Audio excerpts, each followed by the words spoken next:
Jayasuryan sir, നമ്മുടെ ശശി തരൂർ വീണ്ടും ഒരു ചർച്ചാ വിഷയമാവുകയാണ്.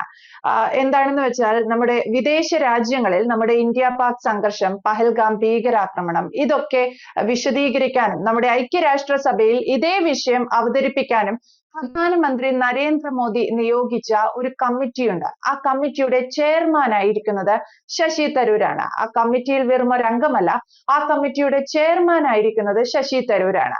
യഥാർത്ഥത്തിൽ എന്താണ് സംഭവിക്കുന്നത്? ഇന്ത്യയുടെ ചരിത്രത്തിൽ ആദ്യമായിട്ടാണ് ഇങ്ങനെ ഒരു പ്രതിനിധി സംഘത്തെ ഇന്ത്യ ഗവൺമെന്റ് തീരുമാനിക്കുന്നതും ലോക രാജ്യങ്ങളിലേക്ക് അയക്കുന്നതും. ഇവിടെ ശ്രീ ശശി തരൂർ അതിന്റെ നേതൃത്വം ഏറ്റെടുക്കുന്നു എന്ന് പറയുമ്പോൾ ഇതിന്റെ പ്രാഗൽഭ്യമാണ്, പരിചയമാണ് പ്രധാനമന്ത്രി പരിഗണിച്ചത് എന്ന് നമുക്ക് കരുതാം. അതായത് അദ്ദേഹം ഐക്യരാഷ്ട്രസഭയുടെ സെക്രട്ടറി ആയിരുന്നു. ഐക്യരാഷ്ട്രസഭ സെക്രട്ടറി ജനറൽ സ്ഥാനത്തേക്ക് മത്സരിച്ച വ്യക്തിയാണ്.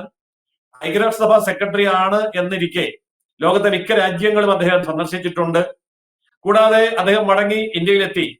ഇവിടെ ലോക്സഭയിലെ MP ആയി, പിന്നീട് കേന്ദ്രമന്ത്രിയായി. അപ്പോൾ നമ്മുടെ രാജ്യത്തെക്കുറിച്ചും അദ്ദേഹത്തിന് വിശദമായിട്ട് അറിയാം. അപ്പോൾ ഈ ഒരു സാഹചര്യത്തിൽ ലോക രാജ്യങ്ങളിലേക്ക് ഇന്ത്യയിലെ പാർലമെന്റിലെ എല്ലാ കക്ഷികളുടെയും പ്രതിനിധികൾ അടങ്ങുന്ന ഒരു സംഘത്തെയാണ് പ്രധാനമന്ത്രി അയക്കുന്നത്. ഇന്ത്യ ചരിത്രത്തിൽ ആദ്യമായിട്ടാണ് ഇങ്ങനെ ഒരു പ്രതിനിധി സംഘത്തെ രൂപീകരിക്കുന്നതും അതിനെ ഐക്യരാഷ്ട്രസഭയിലേക്കും ലോക രാജ്യങ്ങളിലേക്കും ഏതാണ്ട് ഒരു മാസക്കാലം, 1.5 മാസക്കാലം നീണ്ടു നിൽക്കുന്ന വലിയൊരു ദൗത്യമാണ്. ഈ മാസം 15-ാം തീയതി തുടങ്ങി, ഈ മാസം 22-ാം തീയതി തുടങ്ങി അടുത്ത മാസം അവസാനം വരെ ഏതാണ്ട് ഒരു മാസക്കാലമോ അത് കഴിഞ്ഞോ നീണ്ടു നിൽക്കുന്ന ഒരു വലിയ ഒരു സന്ദർശനമാണ് ഇത്. കാരണം എന്താണ് ഇന്ത്യ പാകിസ്ഥാൻ കാര്യത്തിൽ ഉണ്ടായത്, ഇതിന്റെ സത്യാവസ്ഥകൾ ഇത് ലോകത്തെ ബോധ്യപ്പെടുത്തുക എന്നുള്ളതാണ് ഇവിടെ ഇന്ത്യ ഗവൺമെന്റ് ഏറ്റെടുത്തിരിക്കുന്ന ദൗത്യം.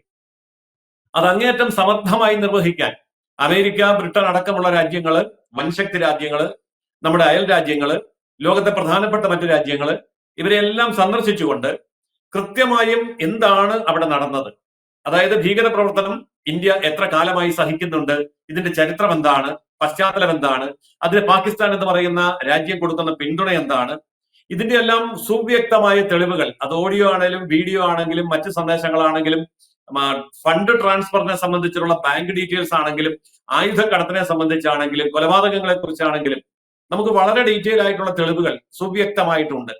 എന്നാൽ ഇത് ലോകരാജ്യങ്ങളെ അറിയിച്ചില്ല എന്നുണ്ടെങ്കിൽ മാധ്യമങ്ങൾ പറയുന്നത് മാത്രമായിരിക്കും അവർ വിശ്വസിക്കുക. അതുപോലെ ഐക്യരാഷ്ട്രസഭയുടെ മുമ്പിൽ ഈ വിശദാംശങ്ങൾ സമർപ്പിച്ചില്ല എങ്കിൽ അതിന് എവിഡൻസോ ഡോക്യുമെന്റ്സോ ഇല്ലാതെ വരും. അതുകൊണ്ട് വളരെ കരുതിക്കൂട്ടിയാണ്, വളരെ ഹോംവർക്ക് ചെയ്തിട്ടാണ്, വളരെ അഗ്രസീവായിട്ടാണ് ഇന്ത്യ ഗവൺമെന്റ് ഈ ചുമതല ഏറ്റെടുത്തിരിക്കുന്നത്. അപ്പോൾ അങ്ങനെ ഒരു ചുമതല നിർവഹിക്കാൻ വേണ്ടിയാണ് ശ്രീ ശശി തരൂരിനെ അതിന്റെ ചെയർമാനായി നിശ്ചയിക്കുന്നത്. ഏതായാലും ശശി തരൂരിനെ സംബന്ധിച്ചിടത്തോളം അതീവ ഗൗരവമുള്ള ഒരു ദൗത്യമാണ് അദ്ദേഹത്തിന് ലഭിച്ചിരിക്കുന്നത്. നമ്മുടെ വിദേശകാര്യമന്ത്രി ജയശങ്കറിനോടൊപ്പം അത്രയും പ്രാഗൽഭ്യമുള്ള മറ്റൊരാളെ കൂടി ഈ ദൗത്യം ഏൽപ്പിക്കുന്നു എന്ന് പറയുന്നത് രാജ്യത്തെ സംബന്ധിച്ചിടത്തോളം സുപ്രധാനമാണ്. അതിനേക്കാൾ പ്രധാനമാണ് ശ്രീ ശശി തരൂരിനെ സംബന്ധിച്ചിടത്തോളം. ശശി തരൂരിന്റെ ഇക്കാര്യത്തിലുള്ള പാകിസ്ഥാൻ കാര്യത്തിലും ഭീകരവാദ കാര്യത്തിലുമുള്ള നിലപാടുകൾ തന്റെ പാർട്ടിയായ കോൺഗ്രസ് നിലപാടുകൾക്ക് പലപ്പോഴും വിരുദ്ധമാണ്. കോൺഗ്രസ് അതിന് മുന്നറിയിപ്പ് കൊടുത്തിട്ടുണ്ട്, അദ്ദേഹത്തെ താക്കീത് ചെയ്തിട്ടുണ്ട്. കാരണം കോൺഗ്രസ് ഭീകരന്മാരോടൊപ്പവും പാകിസ്ഥാനോടൊപ്പവും നിലകൊള്ളുന്നതായ സാഹചര്യത്തിൽ പാകിസ്ഥാനും ഭീകരന്മാർക്കും എതിരായ നിലപാടായിരുന്നു ശശി തരൂരിനുണ്ടായിരുന്നത്. അതുകൊണ്ടൊക്കെ കോൺഗ്രസിനെ വളരെയേറെ അസ്വസ്ഥപ്പെടുത്തുന്ന ഒരു തീരുമാനമായിരിക്കാം ഇത്. അതൊക്കെ അറിഞ്ഞുകൊണ്ട് തന്നെ അദ്ദേഹം ആ ചെയർമാൻഷിപ്പ് അക്സെപ്റ്റ് ചെയ്തു എന്ന് പറയുന്നതും വലിയ ഒരു പ്രാധാന്യമുള്ള വിഷയം തന്നെയാണ്. തുടർന്ന് വരാൻ പോകുന്ന സംഭവ വികാസങ്ങൾ ഇന്ത്യക്കകത്തും കോൺഗ്രസ് പാർട്ടിക്കകത്തും പ്രത്യേകിച്ച് ശശി തരൂരിന്റെ രാഷ്ട്രീയ ഭാവിയെ സംബന്ധിച്ച് വളരെയേറെ നമുക്ക് കൗതുകം ജനിപ്പിക്കുന്ന കാര്യങ്ങളാണ്. അതൊക്കെ നമ്മൾ ഇനി ഭാവിയിൽ കാത്തിരുന്ന് കാണേണ്ട കാര്യവുമാണ്. പക്ഷെ ഈ ഒരു വാർത്ത കേൾക്കുമ്പോൾ നമ്മൾ പറയില്ലേ, ആകസ്മികമായി ചില കാര്യങ്ങൾ കേൾക്കുമ്പോൾ ഉണ്ടാവുന്ന ഒരു പാനിക് അറ്റാക്ക് എന്നൊക്കെ പറയില്ലേ? എന്താണ് സർ, ജയസൂര്യൻ സർ, കോൺഗ്രസിന്റെ ഒരു അവസ്ഥ നിലവിൽ ICUവിലാണോ? കോൺഗ്രസിന്റെ അവസ്ഥയെ സംബന്ധിച്ച് പി ചിദംബരം, തമിഴ്നാട്ടിൽ നിന്നുള്ള പി ചിദംബരം, മുൻ ആഭ്യന്തരമന്ത്രി, അദ്ദേഹം തന്നെ പറഞ്ഞു ഇന്ത്യയിലെ ഏറ്റവും സുസംഘടിതമായിട്ടുള്ള രാഷ്ട്രീയ പാർട്ടി BJP ആണ്, വളരുന്ന രാഷ്ട്രീയ പാർട്ടി BJP ആണ്. അതുകൊണ്ട് കോൺഗ്രസ് ബഹുദൂരം പിന്നിലാണ്. ഇതൊക്കെ പറയുന്നത് പി ചിദംബരമാണെന്ന് ഓർക്കണം. പി ചിദംബരവും ശശി തരൂരും പോലെ വിവരവും വിദ്യാഭ്യാസവും ഉള്ള സത്യം വിളിച്ചു പറയാൻ തുടങ്ങിയപ്പോൾ കോൺഗ്രസിന്റെ ഉള്ളിൽ വലിയ അങ്കലാപ്പുണ്ട്. കാരണം കോൺഗ്രസ് ഒരു കുടുംബ പാർട്ടിയാണ്. അത് ഒരു ഡൈനാസ്റ്റി സിസ്റ്റത്തിൽ അങ്ങ് പോകുന്നു എന്ന് മാത്രമേ ഉള്ളൂ.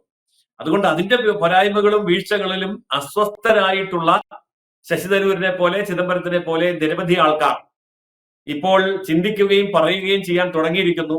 അതും ഈ പാകിസ്ഥാൻ ആക്രമണത്തിന്റെ ഒരു ബൈ പ്രോഡക്റ്റ് എന്നുള്ള നിലയിൽ നമുക്ക് കരുതാൻ കഴിയും. മറ്റൊരു ചോദ്യം എന്താണെന്ന് വെച്ചാൽ ജയസൂര്യൻ സാർ, ഈ ശശി തരൂരിന്റെ ഈ ഒരു നീക്കം നമ്മുടെ ഇന്ത്യൻ രാഷ്ട്രീയത്തിന്റെ ഒരു ചിത്രത്തിൽ എന്തൊക്കെ ചലനങ്ങൾ സൃഷ്ടിക്കും? തീർച്ചയായിട്ടും ഇത് ഇന്ത്യൻ രാഷ്ട്രീയത്തിൽ ദൂരവ്യാപകമായ ചലനങ്ങൾ സൃഷ്ടിക്കും. കാരണം നമ്മൾ ശ്രദ്ധിച്ചിട്ടുണ്ടാവും, ഈ പാകിസ്ഥാന്റെ ഭീകരാക്രമണം ഉണ്ടായ സമയത്ത് ഒരു കാലത്തും ഇന്ത്യൻ താല്പര്യങ്ങളോട് ചേർന്ന് നിൽക്കാത്ത ജമ്മു കാശ്മീരിലെ മുസ്ലിം പാർട്ടികൾ, അതുപോലെ തന്നെ ഹൈദരാബാദിലെ ഒവൈസിയുടെ മുസ്ലിം പാർട്ടി, ഇവരൊക്കെ വളരെ ശക്തമായ രീതിയിൽ നരേന്ദ്രമോദിക്ക് പിന്തുണ കൊടുക്കുന്നത് നമ്മൾ കണ്ടു. അത് മുഫ്തി മുഹമ്മദ് ആണെങ്കിലും, ഒമർ അബ്ദുള്ള ആണെങ്കിലും, ഒവൈസി ആണെങ്കിലും, അവരൊക്കെ എടുത്ത നിലപാടുകൾ ഇന്ത്യ മുന്നണിക്ക് അകത്തു നിന്നുകൊണ്ട് സ്വീകരിച്ച നിലപാടാണ് എന്നോർക്കണം. അതുപോലെ തന്നെ മമതാ ബാനർജി എപ്പോഴും മോദിയെ കടിച്ചു കീറാൻ പോകുന്ന അത്രയും ക്രൗര്യത്തോടെ മോഡിയെ എതിർക്കുന്ന മമതാ ബാനർജി ശക്തമായി പിന്തുണ കൊടുത്തു.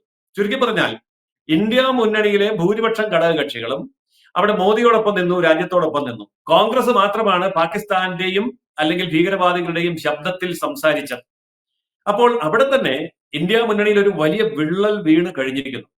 ഈ വിള്ളലിന്റെ ഒരു പ്രതിഫലനമാണ് ശശി തരൂരിന്റെ പ്രസ്താവനയും നിലപാടുകളും, അതുപോലെ തന്നെ പി ചിദംബരത്തിന്റെ പ്രസ്താവനയും എന്ന് കണക്കിലെടുത്താൽ അഖിലേന്ത്യാ തലത്തിൽ ഇന്ത്യ മുന്നണി ശിഥിലമാകുന്നതിന്റെ ലക്ഷണങ്ങളാണ് ഇപ്പോൾ നമ്മൾ കണ്ടുകൊണ്ടിരിക്കുന്നത്.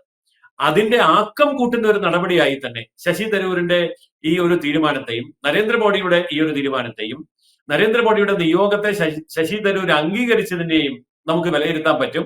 അതുകൊണ്ട് ഇന്ത്യൻ രാഷ്ട്രീയത്തിൽ ദൂരവ്യാപകമായ ചില ഫലങ്ങൾ സംഭവിക്കാൻ പോകുന്നു എന്നുള്ളത് ഏതാണ്ട് ഉറപ്പായിരിക്കുകയാണ്. ശശി തരൂർ മോദി നിയോഗിച്ച ഒരു വിദഗ്ധ സമിതിയുടെ ചെയർമാനായി വരുന്നു. ആ സമിതി ഇതാ ഐക്യരാഷ്ട്ര സഭയിലും ഒപ്പം വിദേശ രാജ്യങ്ങളിലുമൊക്കെ ഇന്ത്യ പാക് സംഘർഷത്തിൽ ഇന്ത്യയുടെ നിലപാട് എന്താണ്, ഭീകരവിരുദ്ധ പ്രവർത്തനങ്ങളിൽ ഇന്ത്യ എന്ത് നിലപാടാണ് തുടർന്നെടുക്കാൻ പോകുന്നത് എന്നതിനെ സംബന്ധിച്ചതൊക്കെ ഒരു അവതരണവും വിശദീകരണവും ഒക്കെ നടത്താൻ തയ്യാറെടുക്കുകയാണ്.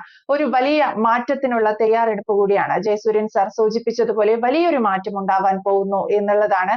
അതിന് പ്രാഗൽഭ്യമുള്ള വിദഗ്ധരായ ആളുകളെ നിയോഗിക്കുക എന്നുള്ള ഒരു കടമ ഭംഗിയായി നമ്മുടെ കേന്ദ്ര സർക്കാർ നിർവഹിച്ചു എന്ന് വേണം ശശി തരൂരിനെ ഉൾപ്പെടെ നിയോഗിച്ചതിലൂടെ മനസ്സിലാക്കാൻ.